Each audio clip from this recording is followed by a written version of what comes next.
Assalamualaikum warahmatullahi wabarakatuh. Selamat pagi.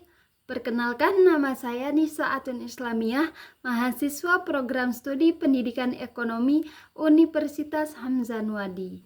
Teman-teman, kalian pernah nggak sih dengar di berita kalau ekonomi negara kita katanya tumbuh sekian persen, atau Indonesia masuk dalam kelompok ekonomi besar dunia? Nah, sebenarnya dari mana sih pemerintah tahu kalau ekonomi negara kita itu lagi sehat atau justru lagi lesu? Apakah dihitung dari banyaknya orang yang hobi flexing di media sosial? Tentu enggak dong. Jawabannya ada pada satu indikator penting yang disebut pendapatan nasional. Di video kali ini, mari bersama-sama kita bedah konsep ini secara simpel.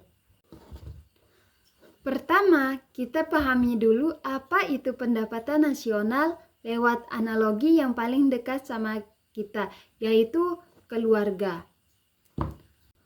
Coba bayangkan, di dalam sebuah rumah, ayah bekerja dapat gaji, ibu punya usaha catering dapat untung, dan kakak kerja sampingan dapat upah.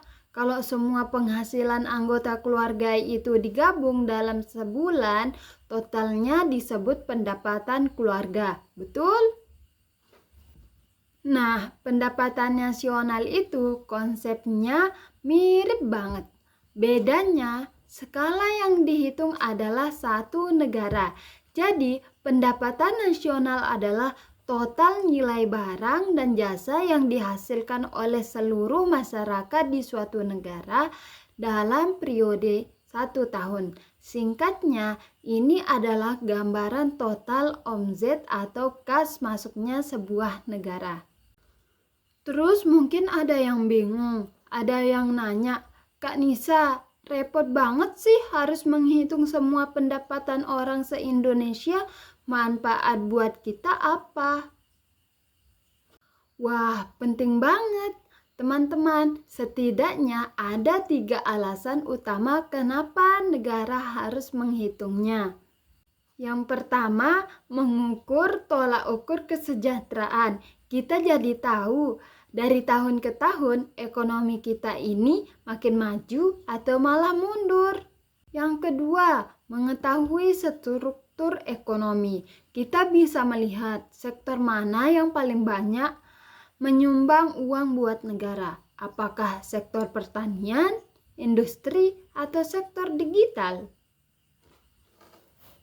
Yang ketiga, membandingkan dengan negara lain. Biar kita tahu posisi ekonomi Indonesia di tingkat dunia itu ada di mana. Dan yang paling penting, data ini dipakai pemerintah untuk menentukan kebijakan. Misalkan buat nentuin bantuan sosial atau pembangunan fasilitas umum. Lalu, gimana cara para ahli ekonomi menghitung angka yang super besar ini? Ada 3 yang bisa digunakan. Yang pertama, pendekatan produksi. Caranya dengan menjumlahkan nilai tambah dari seluruh barang dan jasa yang diproduksi oleh berbagai sektor ekonomi, dimulai dari pertanian sampai industri kreatif.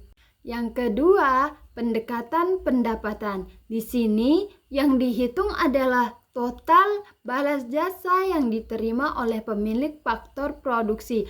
Contohnya upah atau gaji untuk pekerja sewa, untuk pemilik tanah, bunga untuk pemilik modal, dan keuntungan atau laba untuk para pengusaha. Yang ketiga, pendekatan pengeluaran. Caranya dengan menjumlahkan seluruh pengeluaran belanja masyarakat seperti konsumsi, investasi perusahaan, pengeluaran pemerintah, hingga selisih ekspor dan impor kita. Itulah pemaparan materi mengenai pendapatan nasional. Mulai dari konsep dasar, manfaat hingga metode perhitungannya, belajar ekonomi membantu kita lebih peduli dan paham bagaimana roda perekonomian bangsa ini bergerak.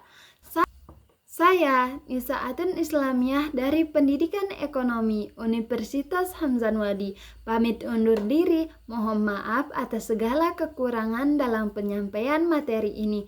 Terima kasih atas perhatiannya. Wassalamualaikum warahmatullahi wabarakatuh.